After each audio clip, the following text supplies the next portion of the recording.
Good day, friends, neighbors, family.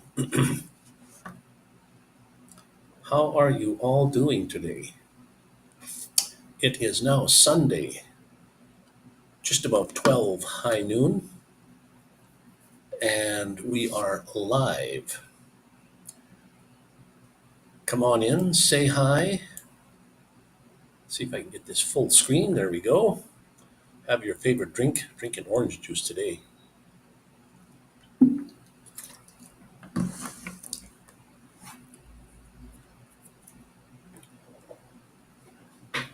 If you are a non-subscriber and you pop into the live, try to make a comment, and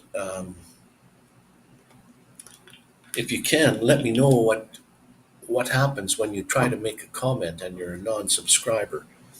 Does it pop up and tell you you can't comment uh, because you're a non-subscriber? Now, I had set it up for, I had set my studio up that if you are a non-subscriber, you can, I think you can pop in and watch the live, but you cannot comment. You have to be a subscriber for at least a minimum of 20 or 5 minutes.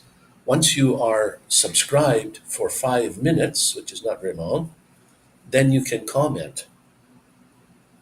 And if you're disgusted by that, you want to comment though anyway, you just come in, make your comment, or subscribe, wait 5 minutes, make your comment, and then go out and unsubscribe. It's no big deal. If you don't like the comment, you don't, or if you don't like the if you don't like what you see, you don't have to comment. You don't have to even come and watch. Why would you come and watch something you don't like? And if anybody would like to come up on the panel to be on the live, what have we got here? Share video. Looking for. Um, oh, here we go. Invite a guest. So this would be the link. If anybody would like to come up on the panel, you're more than welcome. We could have a discussion. At least you got a voice instead of just your fingers typing. Make this a little smaller. We've got the chat window there, ready and available. Let's see if I can make it so that we can read that. Let's go to the live stream.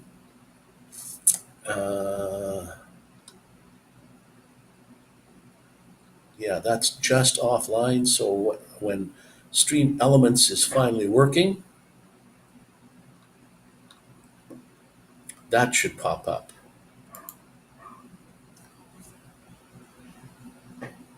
At least.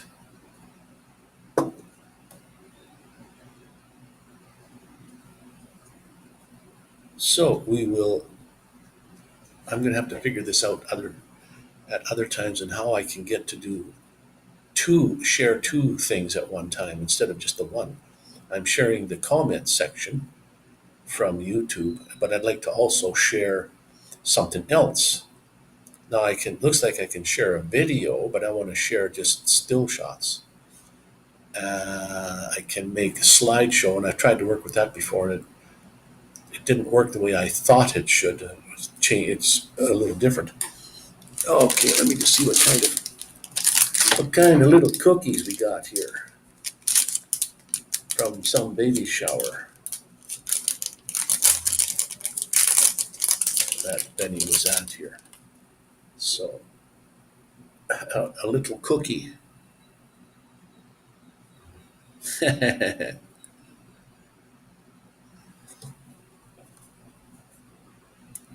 Like a gingerbread cookie.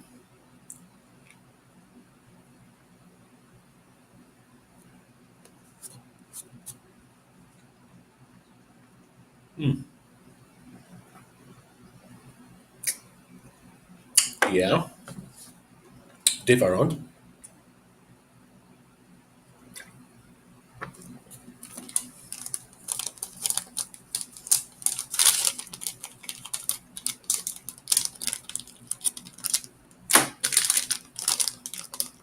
And these look like they're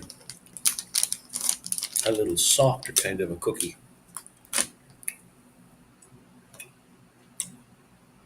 All right, so how y'all doing today? I am setting up a tour to Chichen Itza, and I would like to go to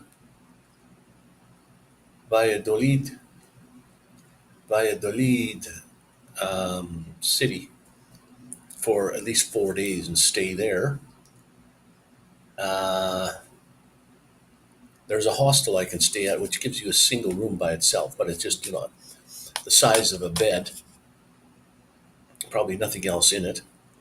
But it's only, I think it was Canadian was like $10 a day. So just a place to park your head for the night, which is excellent, excellent price. So it cost me less than $50 to stay there for 4 days at that place, and then I can do whatever else. I want to go to Chichen Itza on I'm going to try the 20th, which is a day before the solstice, and you can still see the snake though. It's still visible. It's not just doesn't happen on the 21st. The 21st is the day of the solstice, which is the equal day, equal night for length of time. Monsieur Ronney Braun is in the house. You get your camera type working? You want to pop up on the panel, or are you just sort of loafing around today? Have you got your drink with you? I see my friends from Canada, from my hometown, are getting hit with the big snow, and in the east also in Quebec province, they're really getting hit hard with snowfall, and that's way more north than you. So I don't know what the heck's going on. Winter is just not cooperating. It should be getting springtime now.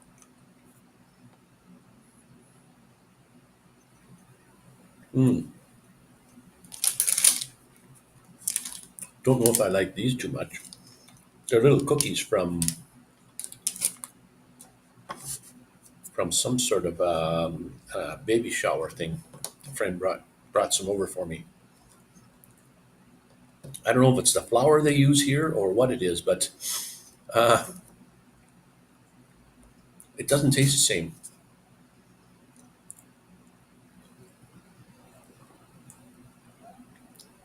Let's see what kind of lag we're getting today. Let's move this over a little bit. Oh, wow. Oh, I don't have it set on full screen. That's why. That makes it a little bigger.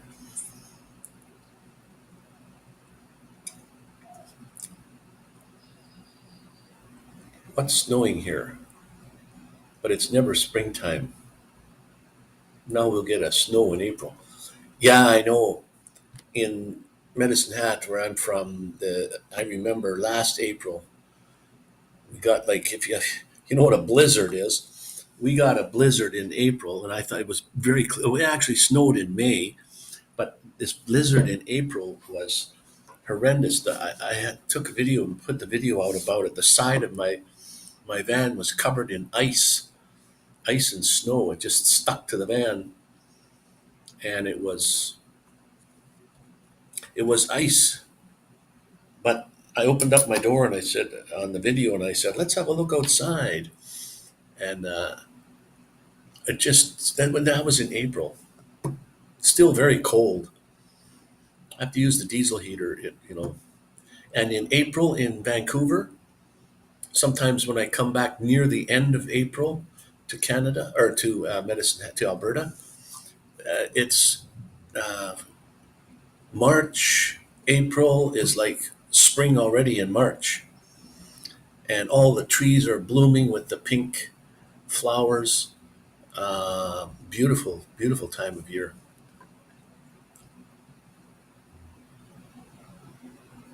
People get sick when they go to Mexico. No, I haven't had any problems so far. And I've just about eaten. Well, I don't eat too much. I don't know why. I don't like fish. too much fish products, and there's a lot of fish probably around here. But I'm eating things I really shouldn't be either.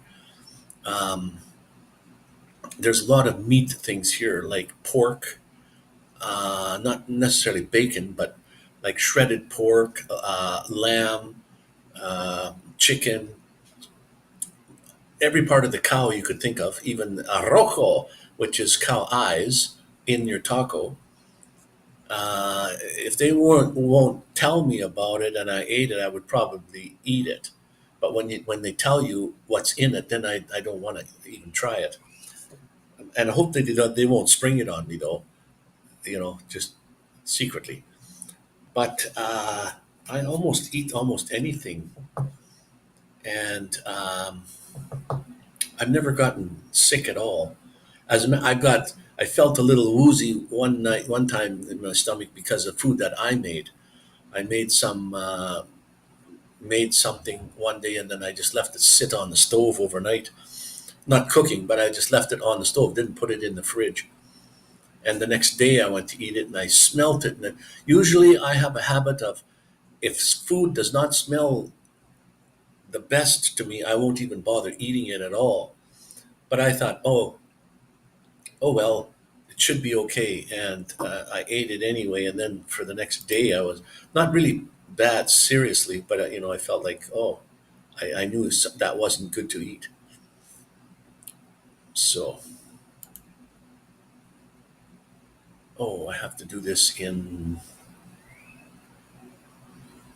this one over here when I'm doing that.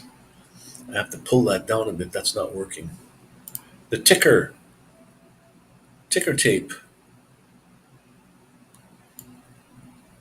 Not that one. What the heck am I doing? Animated number one nomadic screen share. Nomadic Vanman. Animated caption. Oh, there. That's it there. That's too high. I have to lower that down a bit and see where that goes. Now let's transition that over. So, Mr. Ronnie, how are your days going? I saw your 360 videos with the snow there, and you have to put YouTube in the snow. I watched those. Uh,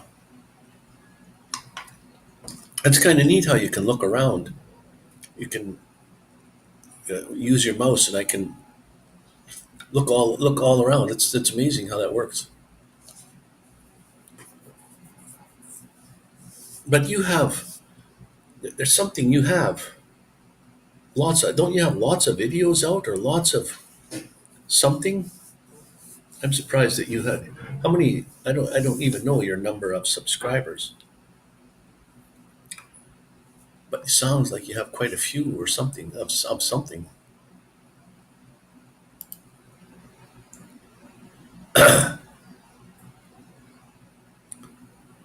No eyes for you. Yeah, really. Now, because the reason I don't like those is because they're eyeballs to begin with. And then not only that, cow eyes, that's what we do in school is dissect those to find out how an eye works.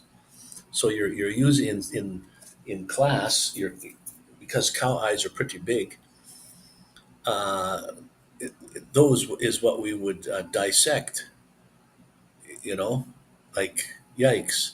And here they eat those. I can see them eating tongue, uh, like the tail, almost every part of the cow you could think of. But yikes. Justin and Christina, hi, how are you doing today? We're just talking about tacos here, and they're called rojo, which is cow eyes.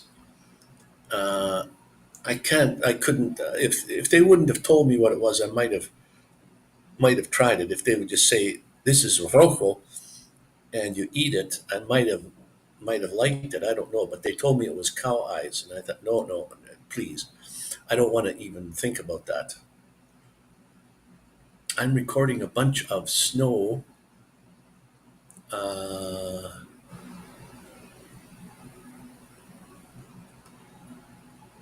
where was that? This channel, I think, only has 15 subscribers. My other channel, I haven't unlocked. Oh, okay, 15 subscribers. I thought you had more of something, more videos. I thought you had lots of videos on one of them. Maybe that's somebody else. I'm recording a bunch of snow videos, but nobody wants to watch the snow. Yeah, yeah, snow. They call it. It's even got a S word. So some people don't like the snow part. If anybody would like to pop up on the panel here, just let me know. I will put the link in for you, and you can pop up and at least speak your whatever you got to talk about.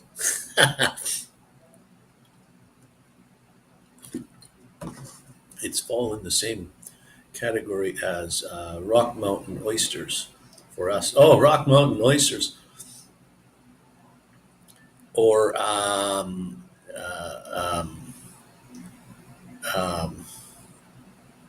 gee, I forget the name. Uh, balls, like balls. Prairie oysters. That's what they call those, prairie oysters. Uh, I've never tried them.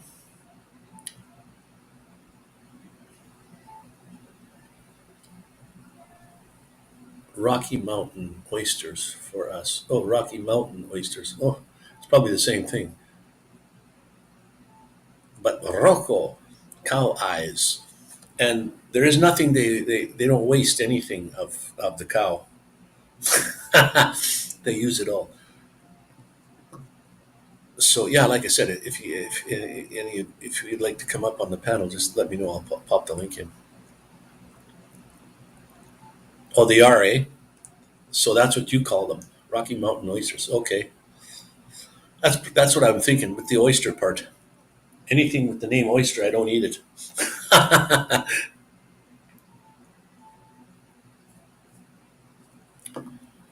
And I don't know why. I just don't like fish. I like the taste of salmon fish. I don't like the taste of tuna too much. I don't know why. I don't like the taste of like fish from the prairies, like they're called pike or jackfish or any of. I don't. Those are really slimy type of fish. Whitefish are very hard to catch. They have a small mouth. If you use it properly to hook them, you can. They're a very oily type fish to eat. Not their skin, but the like a pike is really the outside of their skin is really what do you call it? Not oily. It's got that stuff that they produce, and when you put them in a pail or something and bring them home to cut them up, by the time you get home, the whole pail is just full of like that stuff they produce on their body, slime, slippery. But a pikefish, when you cut the head and the tail off, there's no fish left. They're almost all mouth. Whatever they can get in there, even other fish this their same size, they just eat them.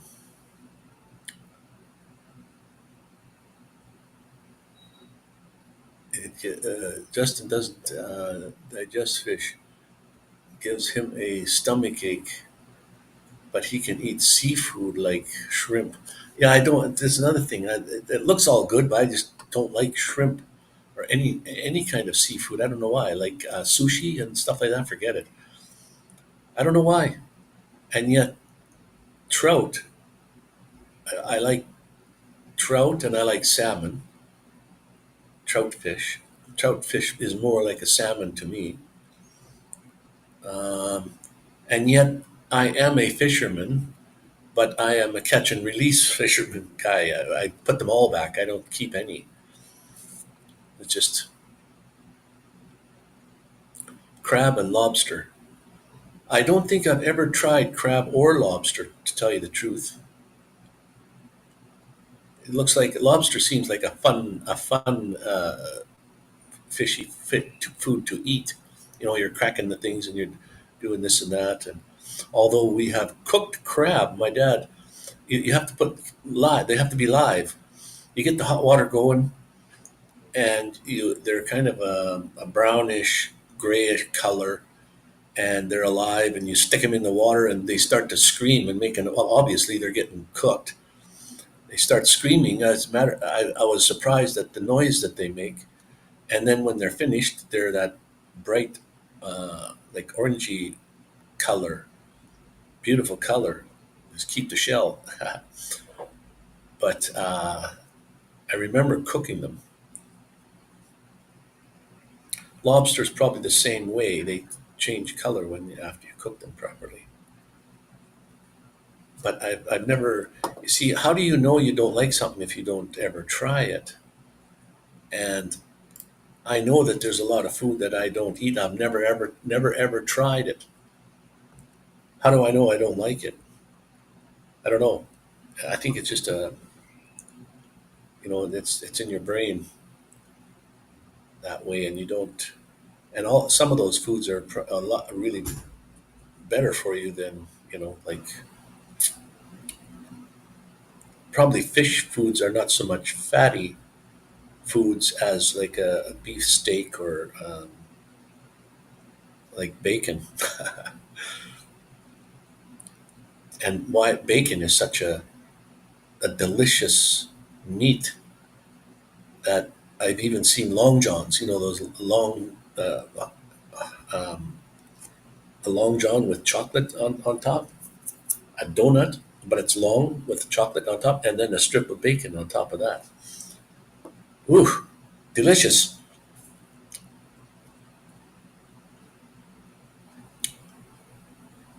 What a lot of foods are, I won't eat them, even though I love them. Wait a minute now. Now that I know what a lot of foods are, I won't. So now that you know, just of the things we were talking about, or or things just in general, like in your life, you now that you know what they are, you won't eat them. Certainly, less cholesterol. Well, I haven't. I can't remember when the last time I checked my cholesterol. Maybe obviously more than 6 months ago because I've been here for 6 months just about. But uh, my last blood test thing showed that my my bad cholesterol is was good, was normal. Um, I needed more potassium in my diet. The doctor said otherwise. Most of my other things were good, but my A1C was my blood sugar is a diabetic blood sugar. It's pretty high, and when you get over a certain limit, that's why I have neuropathy or whatever in my feet and my legs. Um, I don't know how long it takes for you to start losing your limbs. I hope that I'll be alive. I hope that I don't have to lose my limbs by the time I'm ready to go. But that would be horrible if you can't walk around. Hot dogs, etc. Grew up eating them. I don't need them now. Hot dogs, yeah, I know what hot dogs are made out of. I know how they're made. I know everything about them, and yet I like hot dogs, even if they're cold. Like you go to the store, you buy them, they're cold, you open the package up and you eat a hot dog. And yet I know what they're made out of and how they're made and everything. Usually they say if you go through a hot dog factory, you won't eat a hot dog again. And yet, I don't know, I just like the taste of them. Same with bologna, bologna. Um, it's probably in the same process, just a huge hot dog. But I love the smell of bologna and a real bologna, not your, I don't know. It doesn't matter if it's sliced or in a big chunk, but I love the smell of bologna and I love the taste of it. Uh, Not the greatest food. I think most of the foods that I really like are not good for you at all. I think most people like fat tastes real good, sugar tastes real good, and salt tastes real good. And those are the three main things that a diabetic should not have at all. And especially fat. Fat, it doesn't matter what kind of fat you eat, whether it's an oil or whether it's from a food. Oil is fat. And what it does is, in a nutshell, from a diabetic's point of view, anyways, is the fat you eat is the fat you wear. And believe it or not, that's true for me. When I eat fat, fat goes, well, real simple. A cell, there's a cell and it needs nutrition. How does it get nutrition? Is when you eat something, it, it turns to sugar, to glucose. So in order for the glucose to get into the cell to give it life, uh, insulin has to open the door, more or less. There's two doors on a cell, you know, real scientific here. So there's two doors on a cell, one for glucose to go in, one for insulin to go in. So glucose can't go in the door because it doesn't have a key. It can't go in. Insulin has to go into the cell and open the door, and then the glucose can go in. And now that cell has been been fed. But insulin can't get in to open the door for the glucose. And the reason it can't get in is because the door that the insulin goes in is plugged with fat. So you eliminate your fat from your diet, eliminate all your fat from your diet. Now the insulin that your body produces, and because I'm diabetic, I produce a lot of insulin as type 2 diabetic. Type 1 is the other way around, where you don't produce any insulin, which is a deadly one. If you don't get insulin, you can die real easy. But I produce too much insulin, and it can't go in the cells. So the glucose, the sugar part of the system, can't get in the cells. So there's a lot of sugar floating around in my blood. That's diabetes. So in order to get the insulin to go in there, I have to stop eating the fat. Then the fat can go away in less than a week and away from the cells. Now the insulin can go in there, open the door for the glucose, the sugar, to get in. Now, if I could just eliminate the fat, that's how you can actually cure type 2 diabetes, is by allowing the glucose to go into the cells and not just floating around and not being in the cells. So in a nutshell, that's what's happened. And I told my diabetic nurse this. When I lost 50 pounds, no problem. And she says, "What the heck are you eating that you can do this?" And I told her, I said, "I'm eating everything that you told me not to eat, like rice and pasta and um, potatoes, all those things, heavy starch." And she said, "Well, that's carbohydrates." And I said, "That's different carbohydrates than what you're thinking of. When you go to diabetic school to learn all this stuff, they don't tell you they're lying to you, believe it or not. Um, Stop eating fat and eat more starchy foods. And those starchy foods are a different type of starch or a different type of sugar. They're long cells or something, or short cells, one of the two. And they break down a lot slower and they don't give you an abundance of sugar in your system. So it's not the carbohydrates that do you in. So she said, "Yes, the way you explain it works in a nutshell like that, but it's more scientific than that." And I said, "Yeah, I know, I understand that. I don't have to know what they're all called. I just know how it works for me." And people are actually on a meat fat diet.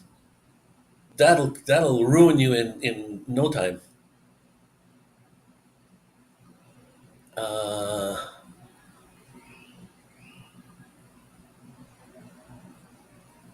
yeah, that's the hard part when you're a diabetic, is keeping your blood sugar. You see, that's the problem with the diabetic. Hello there, John, Mr. Chucker. How are you doing, my friend? Been watching a lot of your meals. things there for you, trying to give you some watch time.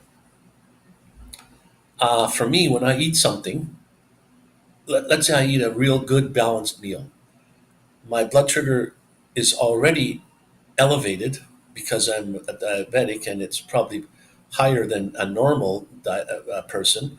So and when I start to eat food, the minute you put the food in your mouth, it's not after a little while, it's the second you start chewing, your blood sugar starts going up.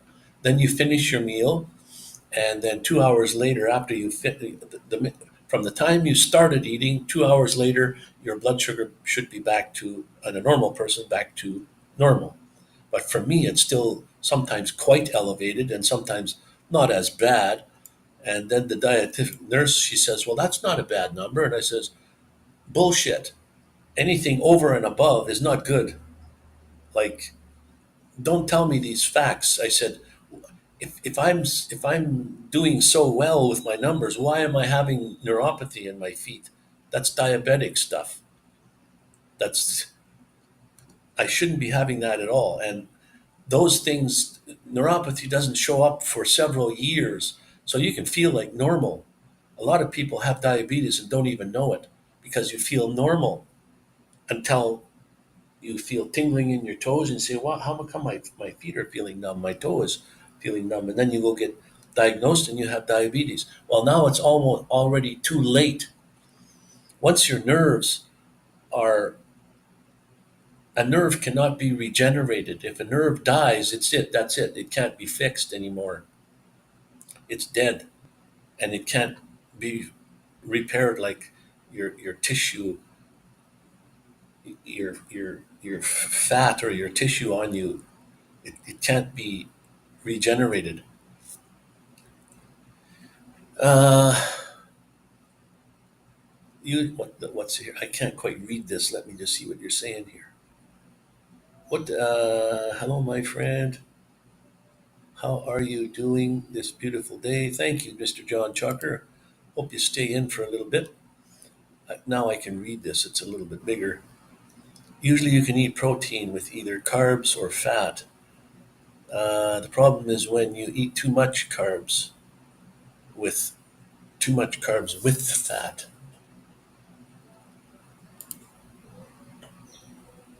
Eating fiber can help. Well, fiber is always good for you. Yeah, fiber is nice.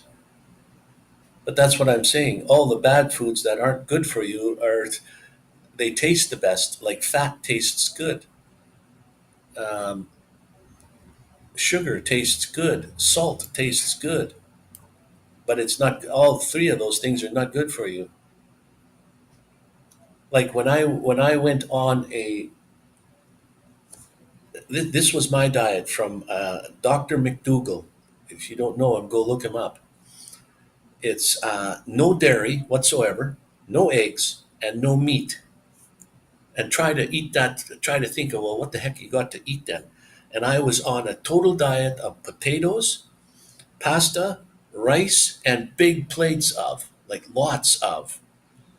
And I did walk to work, but it was only 2 blocks. But I did not exercise at all. Even Dr. McDougall says, don't exercise because if you do, you're going to want to eat more. So don't exercise, just eat carbs.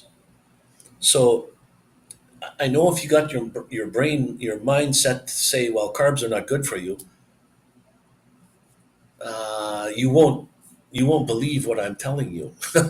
It's just the same as the diabetic nurse. She said, "Well, eating those carbs aren't good for you," and I said, "That's bullshit. Carbs are good for you, and it's the kind of carbs that you eat. I can get all the nutrition I need out of eating just potatoes only. There's everything there. Where does a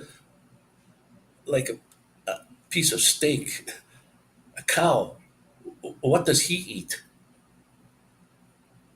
You know?" So anyway, I ate potatoes, rice, pasta, and like it's what you put on the pasta, put on the potatoes, and cooked with no oil whatsoever. Had no oil in my diet. left out all the meat, no eggs, no dairy. And I did it just cold turkey. And I thought, okay, let's try this.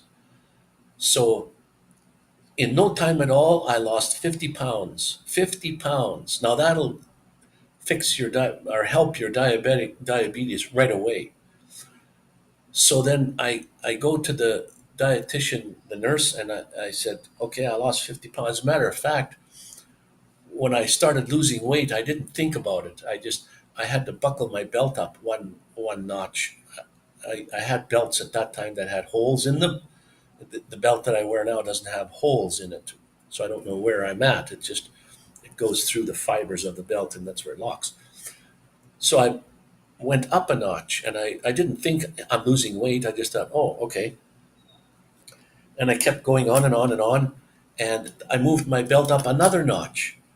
Well, that's when it sunk into my head. Well, I'm up 2 holes in my belt tighter. I must be losing weight. I didn't. And another thing Dr. McDougall says is throw your weigh scale away, because your brain thinks about what the weigh scale is telling you and not what your body is all about. Uh, so then I thought, well, I must be losing weight. So I lost 50 pounds. And then I go to the dietitian nurse, and well, at first I told her what I'm going to do. I'm going to, not one of these wives' tales like take these pills and eat, do this and do that. I said, I'm not going to exercise at all. I'm not going to run. I'm not going to walk. Well, walk, I did walk, um, like back and forth to work and things, but I never tried to lose weight at all. It just, fell off me.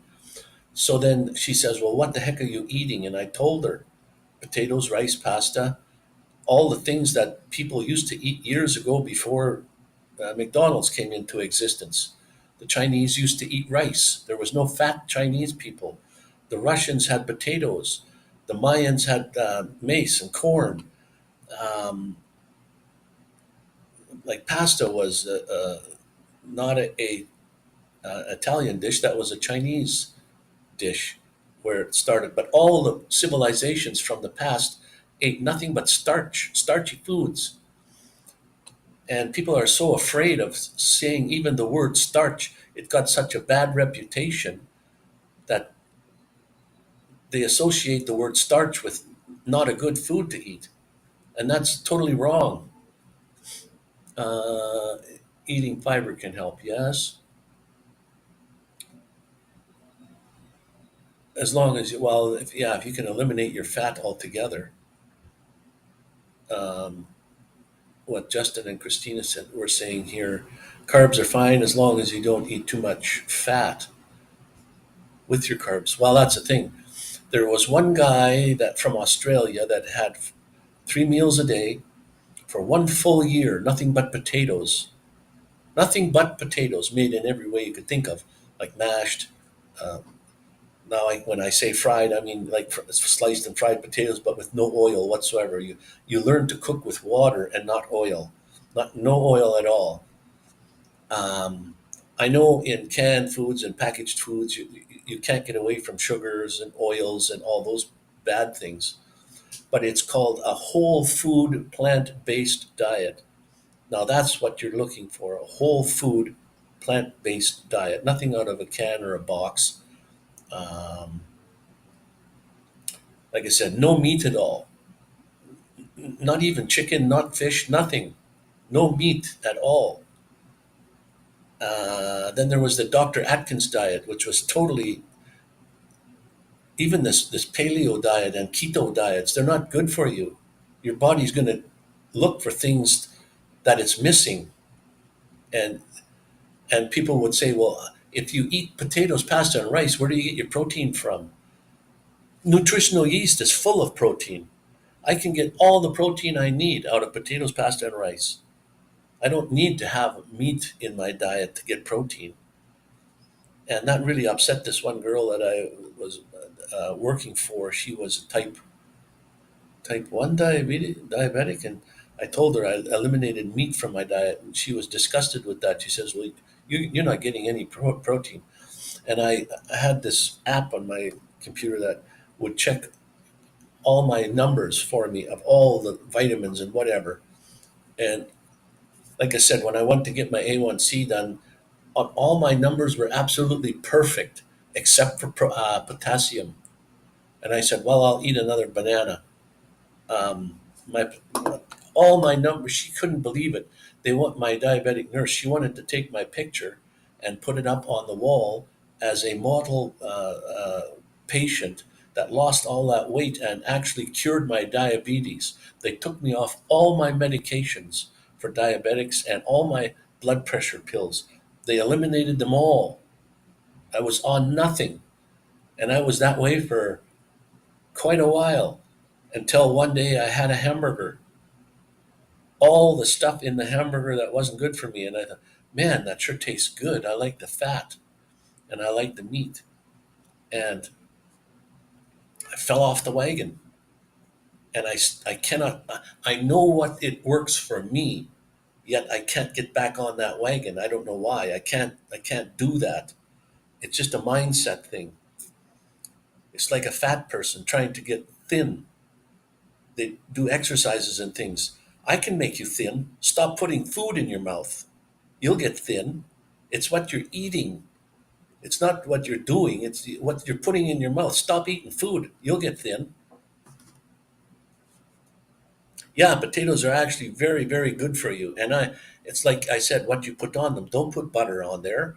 Um, there is this Dr. Atkins. I have a book on recipes and things to make foods that go with all these things, like what to put on your pasta. You don't want to just eat dry pasta, like spaghetti. Like you have to have something on there.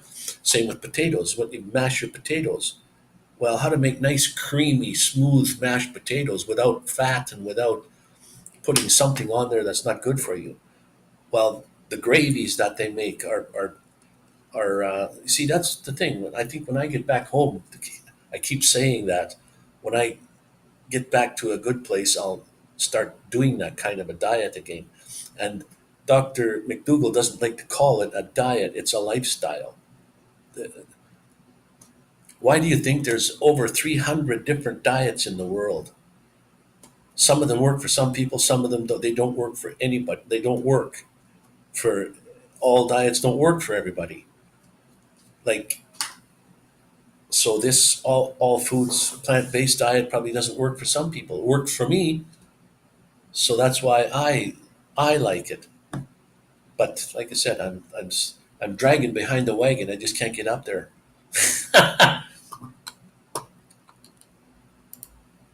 portion portion size does count, but there is a limit to the amount you can reduce your food intake by. At one point, you have to burn more calories somehow. Yeah, yeah. I mean, size, yeah, does matter. Size matters. Um, like Dr. McDougall, yeah, like beans, uh, pasta, rice, potatoes, things like that. And but I could eat more. I could eat like spaghetti and mashed potatoes. I could eat like a huge plateful, and I still lost weight. And I still my another thing he said was your glucose meter to take your blood sugar testing. He says set that aside and don't use it at all because it's a psychological thing. All of his patients that come to him and are very type 2 diabetic, very badly, he right away takes their meter away and takes them off of all their medications, all of them, like right away, not even weaning off them or whatever. He just takes them off them right now. Then he says, we'll put you on this starch diet, and then we'll take your reading in a week and see where you are. And then if you're really severe and you're still showing high, then when you're showing high, he'll put you back on certain things. But you can cure. Yeah, Dr. McDougall. Look that up, my friend. If you're interested, look that up. I'm telling you. Um, By subscribe to Doctor on YouTube. By subscribe. Dr. John McDougall? I forget what his name is, but he lived in Hawaii, and he was testing the native Hawaiian people, and some of them were like big and fat, and so he'd asked them. He says, "Your parents or your grandparents, none of the Hawaiians from the earlier generation were big and fat. None of them, zero." And he said, "Well, what did they eat?" Well, they were eating starchy foods, and now they eat McDonald's or the fast food stuff that's full of fat and full of the things that you're not supposed to eat. It's just society is brainwashed, and you might read things here and there, like I read McDougall, and am I brainwashed into thinking the way that his way is the best? Well, that's one thing. I am sort of proof. Not at the moment, because I'm off the wagon. But when I was on the wagon, I was proof that that worked for me. That doesn't work for everyone, but it worked for me. And so I decided, for me, I'll listen to McDougall's, and there's not just him. There's other doctors that believe in the same way, and that's the thing, is a lot of other ones that say, "Oh well, you can't do that, you can't do this." Uh, I know that they, like Dr. Atkins, he believed in what, like very, very, very no carb, if you can possibly get no carbs. Um, oh, the link. Well, there you go. Well, thank you. Thanks, Justin or Christina. Thank you for posting that. Uh, just have a look. If you don't, if you don't go have a look, you'll never know. And if it's not for you, don't do it. And if it is for you, and you try it to see what happens, and something happens, and you're good to go, well, something must have worked. Well, it's like I said, it doesn't work for everyone. Whatever it was worked for me. And like I said, when I lost that 50 pounds, I probably gained half of that back or more. I wasn't even trying to lose. All I wanted was to learn how to use that diet correctly.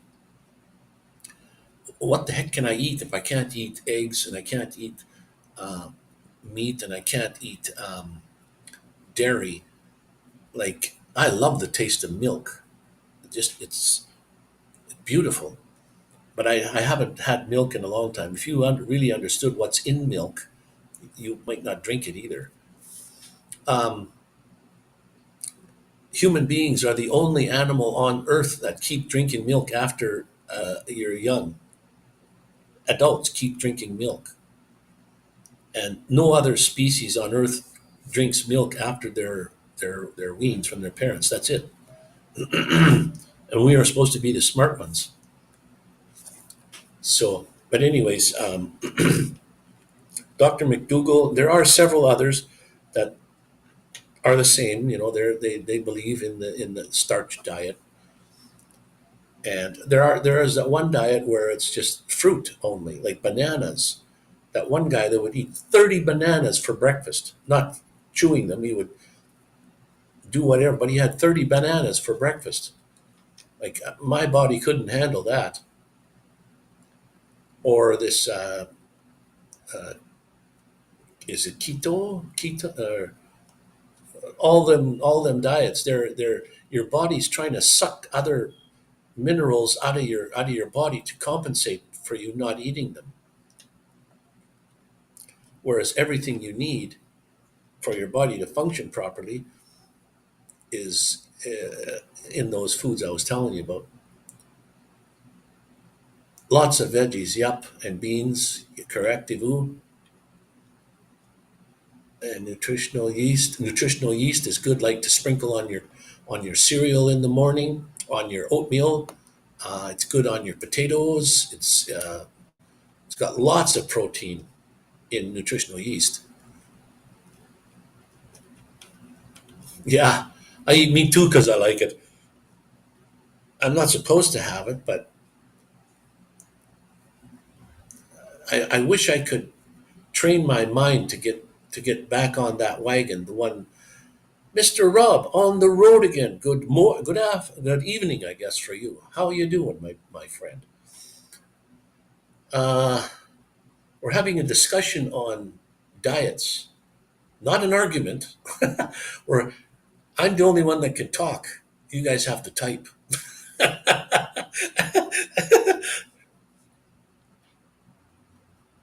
But if anybody wants to come up on the panel, let me know. I'll send you the link, and you can get up here, and then you can voice your opinion.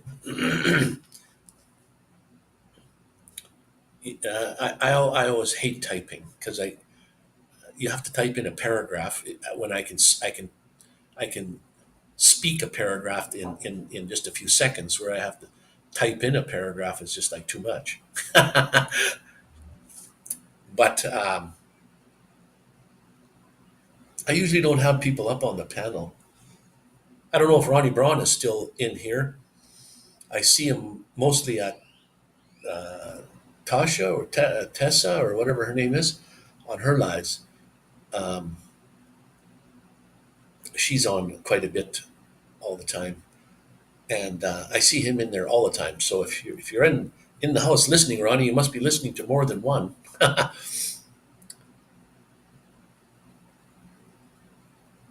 So, anyways, Rob on the road. The only thing is getting enough vitamin A.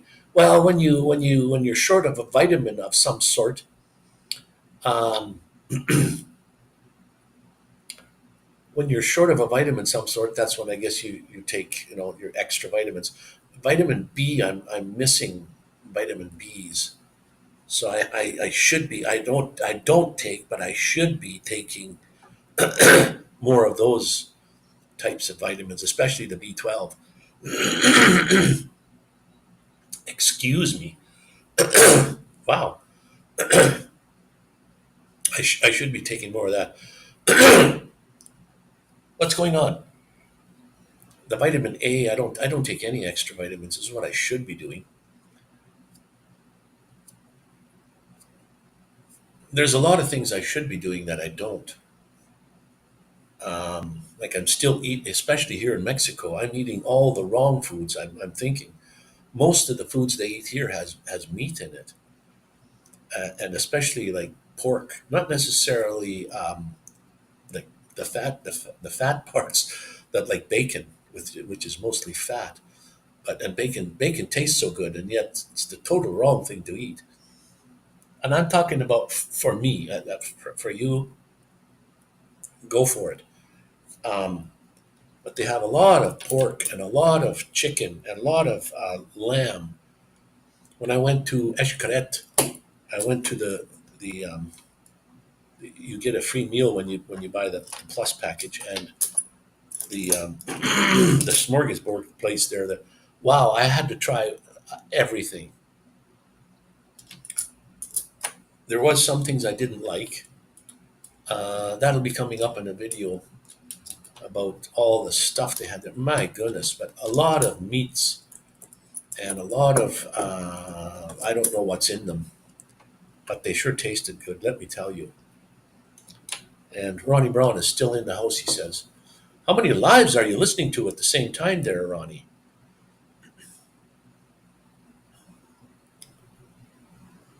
I'm still here. Tasha, that's her name, Tasha. Yeah, I'm subscribed also.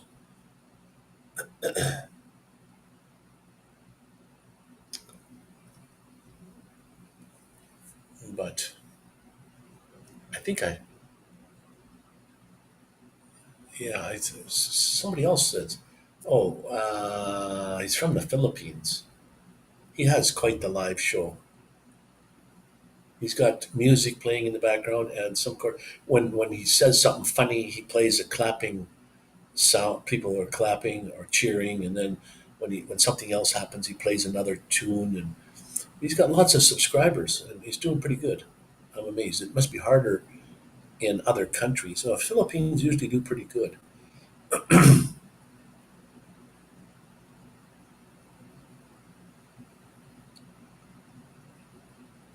This is the only one I could make a hotspot to listen to. A hotspot. Just got back from a few drinks with a friend. Well, I know your shorts or the whatever you've been putting up there, Rob, is all about beer.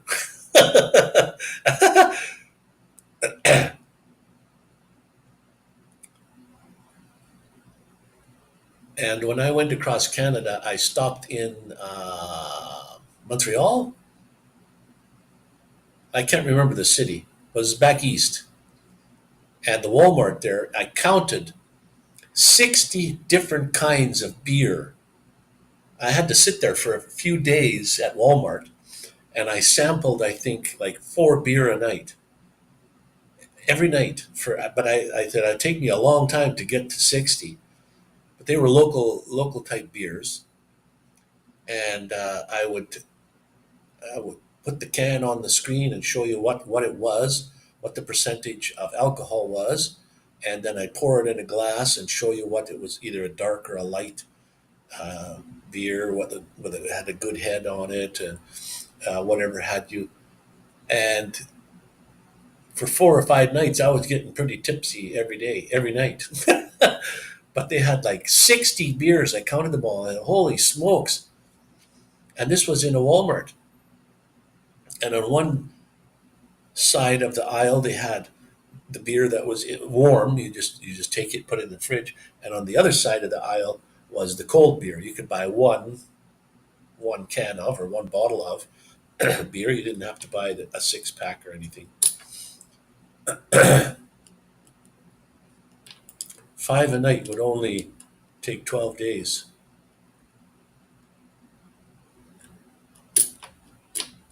2 times 5, 10, yeah, yeah, 5 days. So a couple of weeks, two nice weeks. You could have the whole thing done.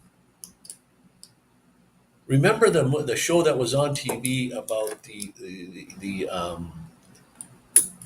what were their names? The trailer guys, the trailer boys. With was his name Bubbles with the big glasses? There was one beer that had their picture on there, and I forget what the name of the beer was, but it had their picture. And my friend in Medicine Hat says, "Bring me one of those back." So I had to buy an extra one, set it aside, and then I took it back to him. It was just the name on the beer was interesting. But yeah, some of the names on the beers was quite hilarious.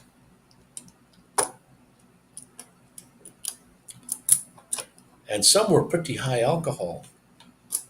And the darker beers, some beers I didn't like. They were a golden colored beer, but they were very cloudy, like they weren't finished fermenting or something.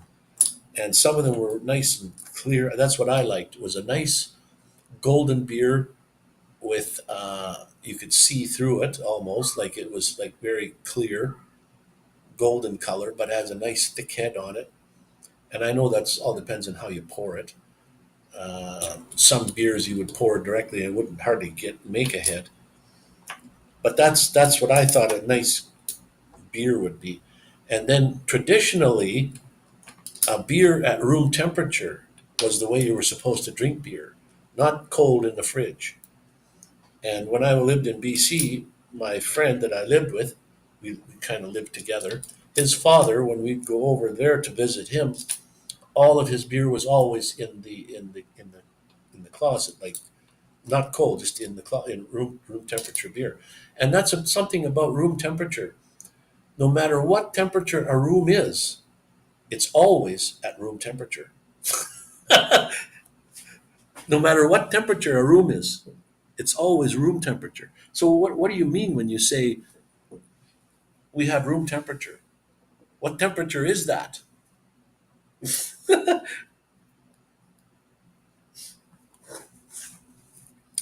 But yeah, I don't know if the British, if that's the actual traditional way to drink beer too, was like just like room temperature beer, not in the fridge. But I don't know. A cold beer, I could drink a bottle of cold beer in just a few seconds, faster than you could suck it out of the bottle.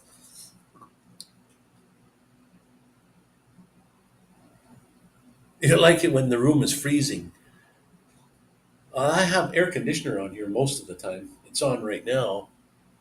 You turn it off because like actually the price of electricity is in Mexico pretty high. They don't. There is no furnace to warm your house. There is no basements, so they don't need a furnace. It doesn't get cold. But every house has an air conditioner. But the price of electricity is pretty high. And then gas, they use like tanks outside. They put the tanks outside for gas for your stove. It's not continuous gas like they have in Canada. When you hook up a gas stove in your house, you don't have to worry about filling anything up. It's just piped in, from the city. But here you got to worry about when you run out of gas, you're in the middle of cooking and your gas runs out. Like then you got to go get some. And I know they do deliver here, but then you got to wait for that to come around in order to get it delivered to you. But they're usually a 35 pound, 35 gallon, 35 quart, whatever the size is. It's a big tank, lasts you about a month. But it will usually never run out of fuel on its own. It'll run out of fuel when you're using it. The flame goes out and you say, oh, I can't finish cooking my eggs or whatever. It's out of fuel. Talking about the beer, okay. Like it when the room is freezing. Oh, talking about the beer. Yeah, yeah. I just remember a friend of mine from Germany. He was at my place, and he was killed in a motorcycle accident going through BC. But he was a German, and he could drink beer. Let me tell you. And I had the fridge was right beside the door to go outside, and we're all sitting inside talking away and drinking. Not to get drunk, just having a good get together and drinking. And then the fridge was right there before you walked out, and he says, "Can I have one more beer?" And I said, "Yeah, go for it." So he grabbed the beer out of the fridge, and then he walked around the corner and he put the empty on the fridge. It was like he drank that in that amount of time. It's like I faster than you could say have a beer. It's like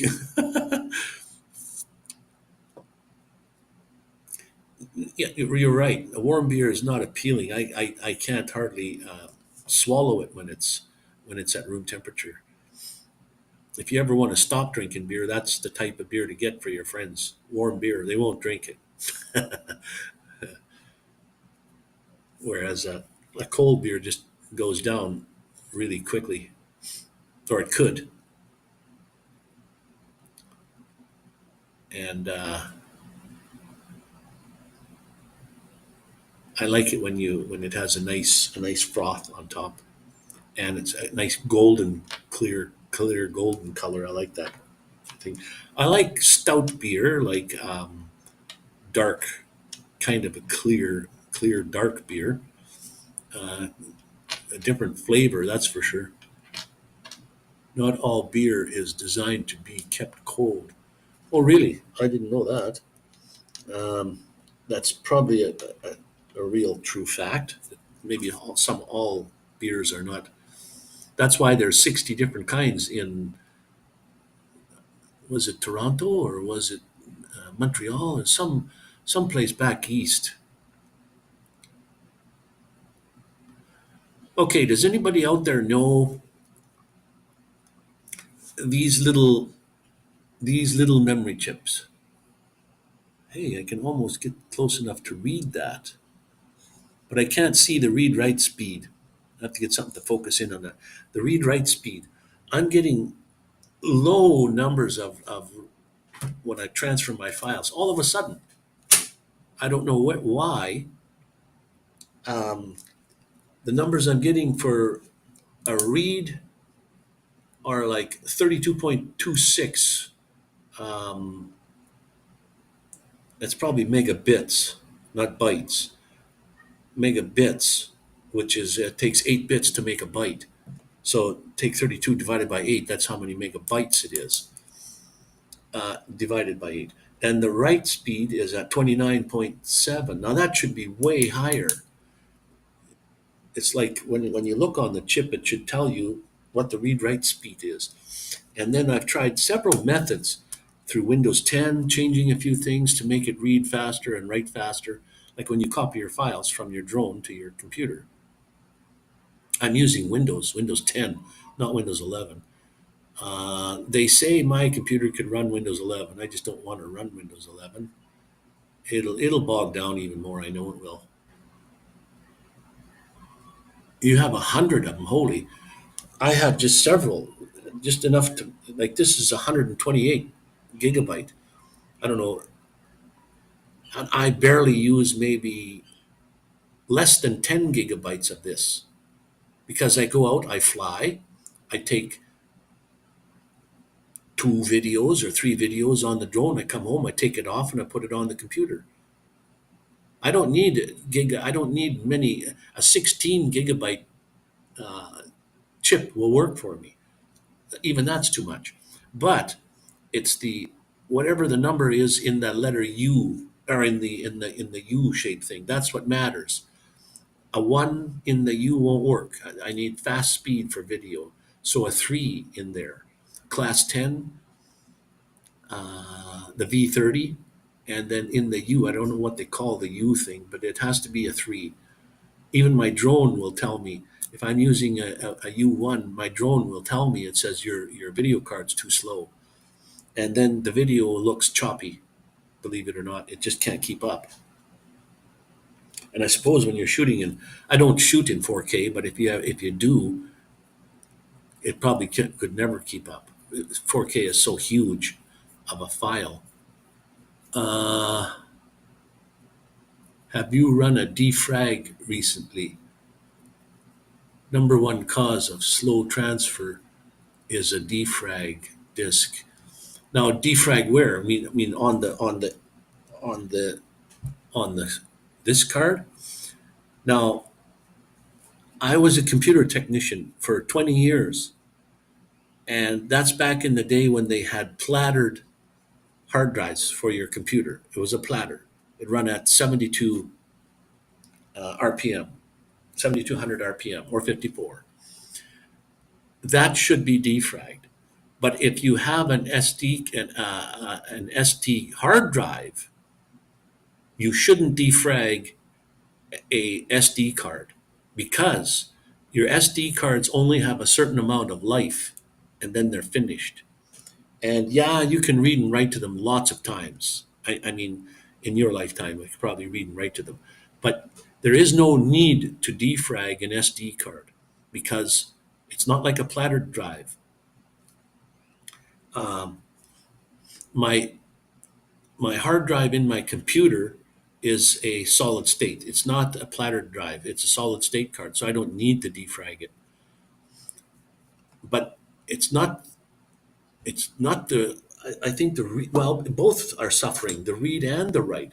The reading from the micro SD and then the writing to it's slowed down all of a sudden.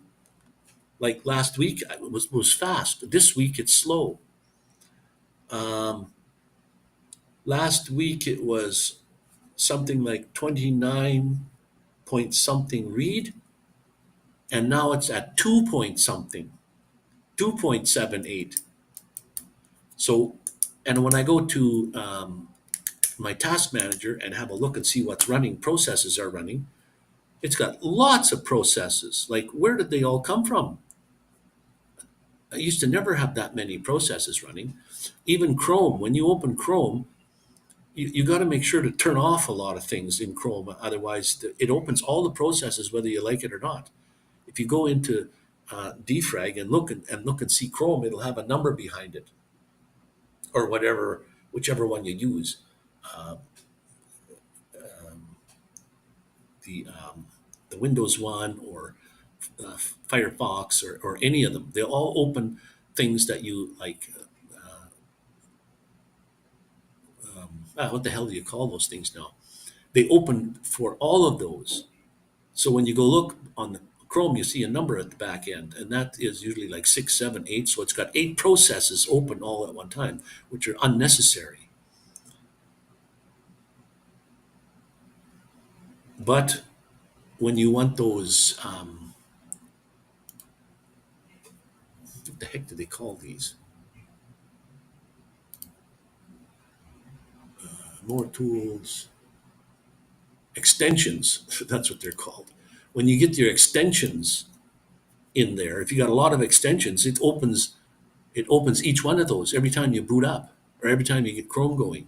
So if you've got 8 extensions, it's going to open up Chrome with 8 things running, bing, bing, bing, bing, and they're all waiting to be used, and they're sitting there not being used at all.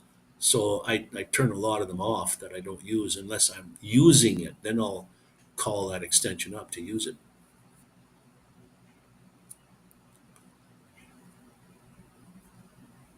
On your PC, the SD card won't need it. Yeah, you're right. We never use SD cards. The only thing that takes SD cards that we use is our van surround camera system. Well, when you video stuff, what do you must be using a micro SD card or something to get your videos to put on your computer to edit, or all your cameras must use it doesn't matter if it's a micro or a USB card, a USB memory card, like these things. There's just a micro SD card in here. Not, there is nothing moving inside my laptop except the fan. There is a fan in there, and it only comes on every now and again. But there is absolutely nothing in my computer that moves anymore. Like years ago, your hard drive would turn, and I've never purchased a computer in my life except for a laptop. All the computers that I ever owned, I built myself. So when I worked for 20 years at different computer stores as a technician, fixing. And I worked at Future Shop before they were called Best Buy. Future Shop. I worked there for many years as a computer technician. And the computers went back then, when you bought them, came in a box. You opened up the box and there was a big piece of paper right on top saying, here's the so many steps to get your computer to work. And the computer came with absolutely nothing on it. You'd have to load the Windows system on there, and it was step 1, step 2, step 3, step 4. But a lot of people would come in, buy their computer, and they would say, okay, you guys do the process and get it working, and then I'll come pick it up when it's ready, and we would charge a fee for that. So that's what we'd have to do. Or if somebody needed a hard drive that needed to be replaced, or memory cards, or what have you, or something wrong, they would bring their computers in and we'd fix them up. Viruses and malware and all that kind of stuff was, now there you go. That it was kind of an easier process to fix that stuff, but a harder thing to deal with, because sometimes malware, virus, they were really good, and they worked so hard. In order to kill them, you had to format the hard drive and start over.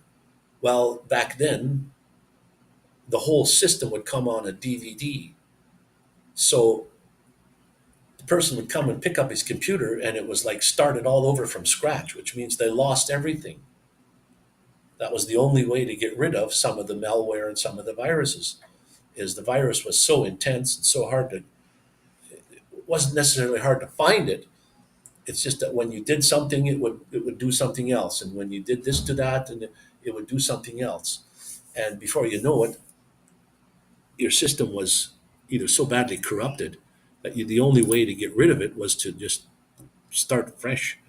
And some people would come in. One guy he came in, something was wrong with him medically, and he had a seizure or something right there when we told him that this is what's happened to all of his computer stuff that he was, took him a year or whatever to get on there and lost it all. He had a seizure right there, and we had to call the ambulance to take him to the hospital. Like, he was completely devastated. I don't blame him one single bit. But now things are changing. But if you're just a normal home user and you get a virus or a worm or malware or something, they're so sophisticated today that if you try to fix that yourself, you bump into more problems than you can fix. And you'll find yourself, like, even now, people are having to start their Windows all over again from scratch and losing their stuff because that's the only way, unfortunately. And some of the anti stuff is getting pretty good too. So just to keep ahead of it is the hard part. Actually, Windows Defender is very good antivirus, very good. You just got to keep up with it. Once you know what you shouldn't be downloading and shouldn't be installing, like I consider myself as a pretty good computer technician, although you can't keep up. You even if you're working in that field, it's hard to keep up. And I haven't been working in that field for many years. I have my A+ certification as a computer technician, but that don't mean anything. Even I lost a lot of stuff because I downloaded and installed the wrong thing. But how do you know that? Like Photoshop, for one thing. I like Photoshop, and I like things for free. And Photoshop actually puts out a free version called Photoshop Lite, I think it is. A free version of Photoshop. So I downloaded it, but I think I downloaded it from not a reputable place. And when I installed it, I got the malware, and that took over my YouTube channel. I couldn't get into my own YouTube channel. It changed the email address. It changed the phone number as my secondary line of defense on there. They changed it to their phone number. And so Google controls YouTube. So in order to get everything back, I had to go to Google and tell them, this is me. Like, it was hard to even explain. It's hard to prove who you are. And I said, what do you mean? Somebody took over, and they even agreed that my channel was compromised. And I said, you guys tell me that it's illegal to do that. It's illegal to compromise somebody's channel. And I said, yet somebody did it to me. Why are you punishing me? You should be punishing the person that did it to me. If you know my channel has been compromised, go and catch that guy. Like, why do I have to pay the price and pull my hair out? And when you lose your channel, that is devastating to you. You spent hours and hours and hours, thousands of hours, working on your channel from day one, and you lose it all. You can't get into it. You can't do anything. And it's your email address that's concerned with that. So you got to go to Google and fight with them and say, it's my email address I want back on there. Then I can get in. Well, it took me 3 weeks. I finally got it back because they agreed with me that, yes, it's been compromised. And they said, okay, we've changed the password to get in. Here's the password. Go in and have a look. So I go to the first part, type in that password. Yay, I'm sort of in, but now it's asking me for the second line of defense. My phone number. We're going to send you a code on your phone. Type in the code and you're in. Well, I look at the phone number, it's not my phone number. So you're not even sending me the code to get in. Take that part off, take the second defense off of there, then I might be able to get in. And once I'm in, change the password real quickly so that it's now me again. And finally, that's what they did. They took the phone number off, second line of defense thing. So then I used their password. I got in. The minute I got in, I changed the password to my own password again and put up my second line of defense again. But uh, in the meantime, whoever hacked my channel put up uh, copyrighted stuff, like with Bitcoin and all that kind of stuff, and they put up 6 videos. And I told Google that this is what happened. They put up these videos. So when I went back, when I finally got in, they had removed those, which was good. And it took me a little while to get everything all straightened out again, back to normal. But my goodness, what a process, let me tell you. Okay, I'm missing something here. Have you checked your drivers? Are all up to date? Yes. That's a yes. Windows may not issue them openly. Might have hurt them. Yeah, I checked all my drivers. I updated them all. I went into services and changed the device services to. There's a long thing you put in the command prompt, CMD, run by administrator, and you type in this long line, NDFS, do this, do that, set it to disabled. I set it to disabled. Well, it was at 2. I set it to disabled. Now it's back up to 33, which is still kind of slow to me. 33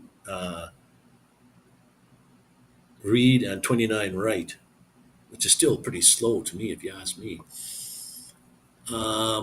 Justin and Christina say, use an iPhone 13 Pro to film and edit. Okay. Yeah, a lot of people use phone. Mobile phones are actually pretty good for camera stuff. They're amazingly very good. I want to get Elon Musk's new phone when they finally come out. Those things are incredible. If you look at what they can do, like it's going to make iPhone and Android obsolete if he can get that thing on the market. Like it's incredible what it can do. Um, I have a new. There's a new format called fast copy, and it formats your SD card so that it works faster. Well, I tried that, and it doesn't help either. There's a new type of virus that locates itself in the BIOS. Most viruses go to the BIOS because antivirus programs didn't check there. Why would they check the BIOS? But anyway, no matter what you do, it's there for life. Every format reinstall just launches the virus. Well, you can use a there are ways to get them out of there, out of the BIOS. As a matter of fact, I can update my BIOS for this computer. I don't know if it's up to date or not. I should go look at that actually. We use iMovie for videos and vintage. So your phone, you just hook up to your computer, and then, but you got to realize your phone is an SD card. Everybody uses SD card somewhere. Your phone has one in it. That's why it has internal memory. Or if you've added an SD card as an external memory, but if you got a terabyte, I mean that's plenty. You won't need more than that. We use iMovie for video and vintage logo and thumbnails. Cool. Vintage logo used to be called Canvas. Okay. And iMovie. iMovie is probably the one that most people use if they're using iPhone. And the only things I like about iPhone, like my personal opinion again, I don't like iPhone stuff. But what I do like about iPhone is that they can talk to each other. Just a matter of putting them together and poof, they communicating. Whereas Android doesn't do that. But there again, not everybody's an iPhone person, not everybody's an Android type type person. They all have good phones or cameras. The cameras on mobile phones are just simply amazing. Even my camera has how many? Well, it has four cameras and one light. So let me just see. Yeah, there's like one for macro, one for telephoto, one for regular, one for something else, and then the little light there beside. So it has all those capabilities too, and nice, clean, crisp, uh, crystal clear. Um, when you're videoing something, you just pinch. You can zoom in. Um, Beautiful, beautiful. Colors are nice. Not too much editing as far as colors go. Very nice indeed. And I have all my stuff that I use. I don't use my phone for anything except phone call, texting, and phone calls. I don't use my phone. Well, I not even to take photos. Um, I have a Canon, like they call them 35 millimeter camera. I got that. Oh yeah, I have my Osmo pocket camera. I have with Osmo action camera, 35 millimeter camera. I got how many cameras? I can't count them all. You can only use one at a time, but each one has its own memory card in it, and they're all the fastest you could possibly get. You pay through the nose for some of those little cards, but I mean, they are what they are. And like the Osmo Action, this thing is in a housing that so you can go in the water with it. So let's just see when you take it out of here. Yeah, see this Osmo Action camera. When you go like this with the camera, it does horizon steady or rock steady, I think it's called. Whereas it tries to keep the horizon steady, but if you go to whatever it is, the degrees, then it starts tipping. And if you put the camera right upside down, I think it flips the video so that it's right side up when you watch the video. So there's a point where as you're turning the camera, like sometimes I want to have the upside down. It won't go upside down. Once it goes over a certain point, then the video flips over. Let's just see. Let me try this. All right, Justin and Christina, thank you for popping in again and voicing your opinion on things. That was great. You have a great weekend and a great next week. I'm going to, what's the name of that place? Via Dolil, via Dolid. It's a little town that's very close to Chichen Itza. I'm going to stay there for 4 days so that I'm close to it. Otherwise, it's a 6 hour drive, 3 hours from Cancun, 3 hours there, 3 hours back. So it's half of your day is gone just driving. So I want to be. Valladolid is like less than 15 minutes away from Chichen Itza. So I'll go there for 4 days. Anyways, thanks for coming in, my friends, spending your time. Love you guys. Take care. Have an awesome weekend and have an awesome next week. And we'll see you in the next one.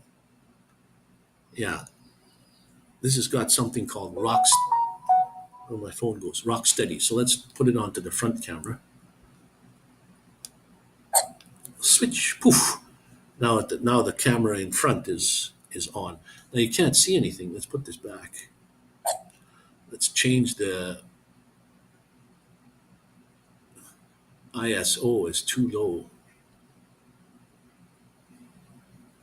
The ISO is at 100. Let's make the ISO 3200.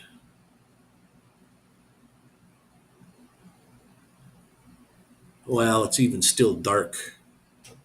So let's tip the camera. It's keeping it rock steady, right side up. Oh, it's right side up all the way. Let's see if you can see this. Okay, you can see me there. So let's turn this. And you see I'm staying right side up. So even if I turn this right upside down, I'm right side up. So the video is trying to always be right side up. And yet when I'm videoing and I go like this a little bit, the horizon, I'm over the point, the horizon changes. I want the horizon to be rock steady. You know, when you're walking along and you're tipping the camera and you're doing this and it looks awful when it's trying to do that. So let's turn the video to the front. There, now it's in the front. And you're seeing the window. Oh, what do you know? I've got 30 minutes and then my time is up. I get 2 hours. So let's just see here. Yeah, it tries to keep it right side up no matter what. So let's video something. There we go. It's got voice activation, like stop recording. Stop recording. Oh yeah, when you want to tell it to do something, it doesn't listen. So stop recording. Stop recording. Make a fool out of me.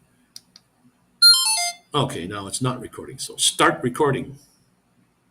Start recording. Oh, beautiful. Doesn't listen to me. Okay, straightforward. Now let's tip the camera while I'm recording and see what happens. While I'm recording, it's got like almost a delay. It's a lag. Has to catch up.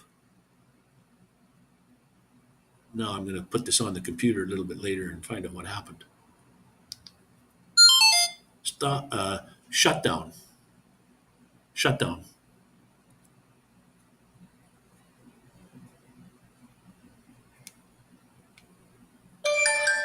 It doesn't listen to me anymore. Justin and Christina had to go. Have a good one, Ronney says. Ronnie's still a lurker in the background there. Thanks for spending your time with me, Ronney. You're, like I said, live streams don't do anything for far as your watch hours go, but it's nice when people are in the house and they're actually listening and having a chat, whatever they can, or whenever they can. Rob on the road is usually if he's probably got nothing to do or he's working or whatever have you, he pops in. And thank you guys. I used to have double-digit people pop in, but I lost popularity somewhere.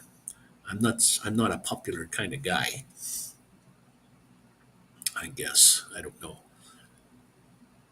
So what I should do is I've only got a few more minutes left anyway. So what I should do is we'll call this a successful live stream where I did all the talking. You guys had to do all the listening. And maybe we'll just end this on a good note again, as usual. Maybe next time you're on, if I'm popping up a live stream and it's whatever, and probably later in the evening, just and you pop in, Ronney, we'll get yourself ready and we'll set you up and get you on the live. You can, like I said, you don't have to put tape over your camera. You can just click on the button down in the bottom there where you can turn the camera off, and I can still hear you. Then the audio is still good. I'm usually not in the best shape either when I'm on. I'm shirtless. I got a shirt today. And I got a new necklace. Oh, I can't even see it.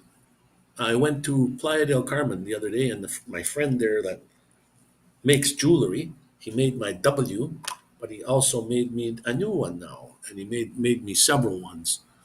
This one has the name Wayne in it. Oh, you can't see it that well. It's a 5 peso coin, and he carves that out with the tiniest little saws. And he made several for me that I ordered. for my friends back home when I go back. One for my sister's got like fairy on it, and one for the guy that looks after my mail for me, and another guy that sent me quite a bit of money when I needed my. I'm going to go in for another CT scan on Monday, and then I'll make a video for all you people that I said I was going to do an update on. Thank you very much for helping me with my back situation. It was great.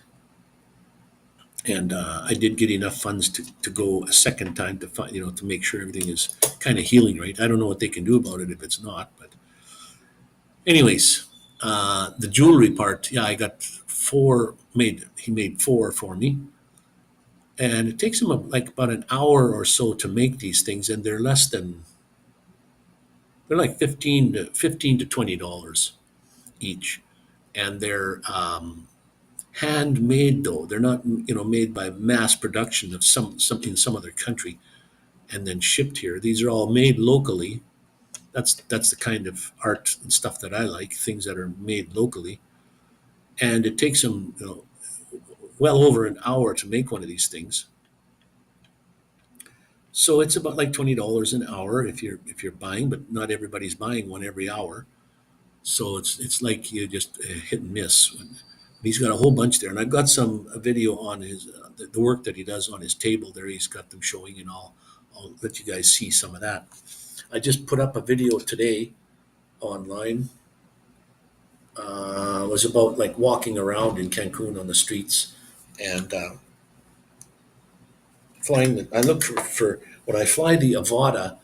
I try to look for parks because I like to fly low, not because I don't want to lose my Avata in the trees. If I lose my Avata in the trees up high, well then you're climbing trees to get it down, and I don't want to do that. So if you're flying in the tree line, then yeah, I fly low. So if I get hung up on a tree, at least it's low, less than 6 feet high, and I can at least go get it. So I'm off, and I'm going to see if I can fix my SD card problem. I'm sure I should be getting better numbers than that. Like that seems pretty low.